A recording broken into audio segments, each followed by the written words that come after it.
Hi everyone, welcome back to Coffee, Books, and Rain. Now, it has been a minute, and I truly apologize for that. My birthday was actually last week.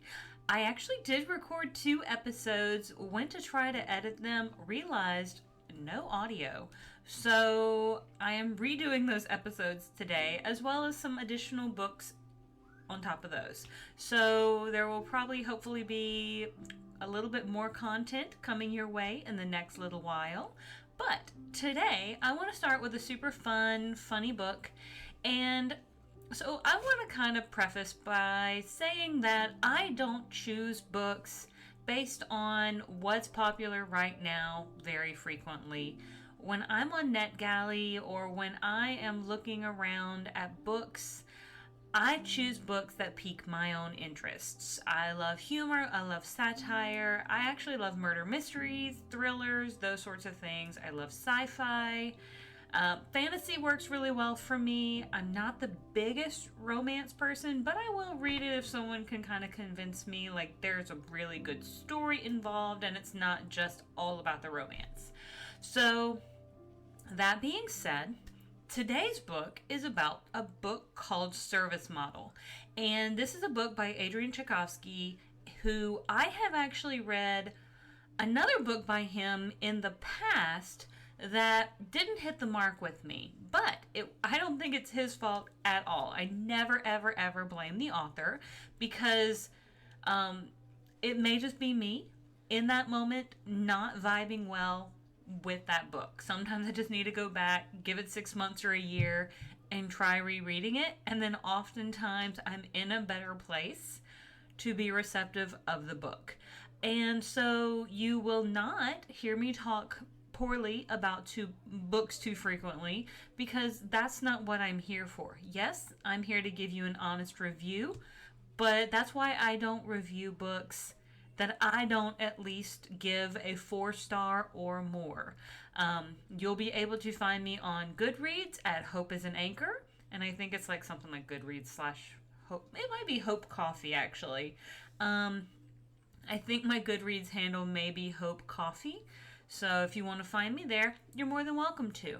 But the thing is I don't really care what other people have said about a book. I try to form my own opinions before I look at other people's reviews because I want to know what I think before I know what other people think. And so anytime you hear me talk, it's going to be my honest review. And I want to thank NetGalley and the publishing companies who trust me enough to give these honest reviews in exchange for advanced reader copies, like Service Model. Because again, I wasn't the biggest fan of a previous book by Adrian Tchaikovsky, but that's not on him, that is on me, and I think just where I was mentally at that time. So I do plan to go back and read that book because apparently that book won awards, so definitely a me thing. But anyway, let's dive into Service Model because it was hilarious and fun, and it's like a dystopian future. And I'm going to read a little bit of the kind of synopsis first before we dive into it. So let us grab this little screenshot here. I've got my tablet next to me so I can record. To fix the world, they must first break it further.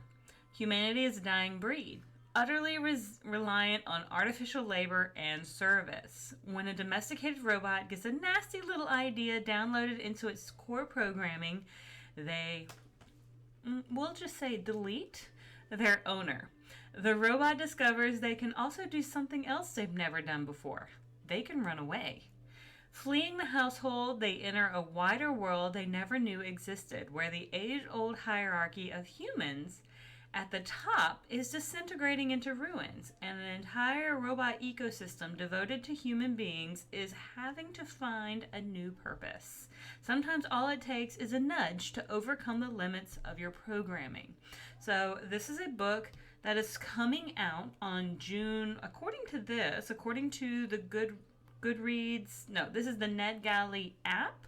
I did have the audiobook on the NetGalley app. Honestly, super funny because you get it from the perspective of the robot, and So all of those misinterpretations of any sort of human interaction are hilarious because robots understand a lot of logic and binary, and so zeros and ones, A plus B equals C, and there is no deviation. Whereas, of course, humans understand more rational thought, where A plus B does not always equal C if XYZ are involved. So, so we have a lot of misinterpretation and misconceptions going on, humorous instances and situations. So, kind of throwing that out there as to what you're going to, I guess, experience in this book. And one of the other things it says, Murderbots meets Red Shirts is a delightfully funny or delightfully humorous tale of robotic murder from the Hugo nominated author of The Elder Race and Children of Time. So, Mr. Adrian Tchaikovsky is a very prolific writer. I don't know if he's written additional, like, I know this is a one off for this particular series. To my knowledge, there are no additional books planned that I can tell. Now, I did check in the Wikipedia, and that's how I know that the book that I had read previously by him, which I'm not going to name because, of course, I'm going to give it another shot. And if I give it another shot, I may bring it on here and talk about my new thoughts based on what I was originally thinking when I first read it. So, who knows? But this particular book was what I would say very funny. Now, I know I just recently did a book called I think it's called The Fall of Robots by a gentleman with the last name of Bacon. And that book was funny too, but a little more on the YA realm, a little bit more in what I would say human robot interaction. There's definitely a lot more humans to robots going on in that particular book. This book, there are very, very minimal humans, and the few that we encounter are, some of them I would like kind of equate to what you would see on Mad Max as kind of being like, you know, the war boys and stuff like that. They seem very sketchy. Some of them are almost in like a work camp because they're supposed to be kind of maintaining the old way of life, which I think they've been conscripted into working, voluntold pretty much. And then there's like a couple other humans that we meet as well, and I'm not going to spoil that, and I'm not going to try to spoil this book as well. That is not my goal. My goal is to just kind of try to talk to you a little bit about this book with the hopes that you'll give it a chance, because I was noticing on Goodreads, one, not a ton of people have really read it, and that I think the people who have read it really haven't. I'm wondering if this is a genre that they really partake in frequently. Or maybe they're used to his other types of writing, because honestly, hit me in all the right places. I definitely give this book a 5-star. I loved it. I definitely want to thank Macmillan Audio for this advanced audio copy. I want to say advanced reader copy, but I didn't have to read it. Somebody else read it to me. But let me get into just a little bit of the details. So we have a manor house, and one of the robots boots up one morning, and his name is Charles, and he is the valet robot. Well, of course, this is a dystopian future, and valet robots that we learn in the kind of as the book progresses are not really in high demand. So Charles kind of starts his day kind of realizing something is wrong. And again, not going to spoil it, but his services are no longer needed. So he goes out into the world. At first, he needs to go to kind of to a diagnostic center to see if something's wrong with him.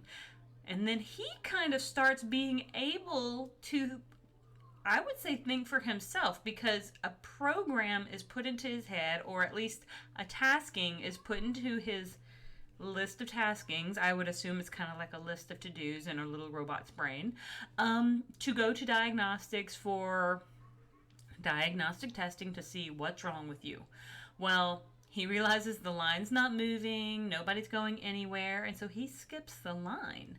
And he realizes nobody's going anywhere anytime quickly because diagnostics has kind of been on an indefinite pause. Who knows how long it's been like this, but it's apparently been like this for a while. So he decides, well, he also meets another robot named the Wonk.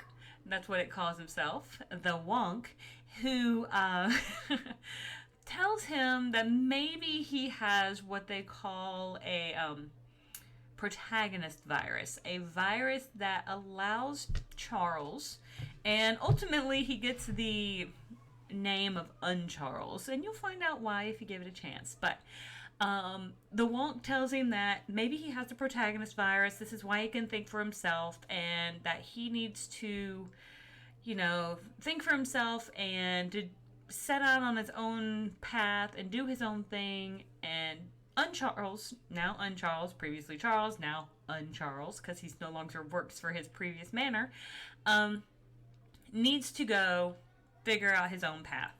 Uncharles kind of goes out there and he's really confused because he only knows how to do a couple things. And most of those things are not very valuable in this dystopian society. So he knows how to serve humans. He knows how to give a good shave. Kind of close shaves. He knows how to set out clothing for people, and he can kind of cook. He can kind of tell stories to youngsters, those sorts of things. But he starts to realize that his skills are really not necessary, and he keeps looking for a place to belong until kind of about halfway to a little more than halfway through the book, he encounters a being in his head that calls itself God. And this God being, which we have to interpret as another robot because the robots have mental links with each other, is trying to help Uncharles find a new path for himself. So takes him to a manor, takes him to a human family, takes him to this place where he can be useful, none of which fit very well, very Goldilocks. It's porridge is too hot, porridge is too cold, bed's too soft or too firm, what have you. Until he finally decides he's just gonna go to wherever God is, and maybe wherever God is, this God being,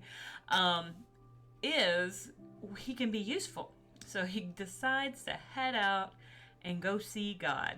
And honestly, I'm just going to tell you, I thought this book was hilarious. It was absurd in all the best ways, and I loved how the robot really does. Even though you wouldn't think a robot's character can develop, it does. And you actually even see, the Wonk kind of, you're going to learn a lot of things about the Wonk, so I'm just throwing that out there. I was a little disappointed in some of these people's reviews because I just don't think that they were really... I don't think that they were very... I don't think they were in the right mood to read it. I loved it.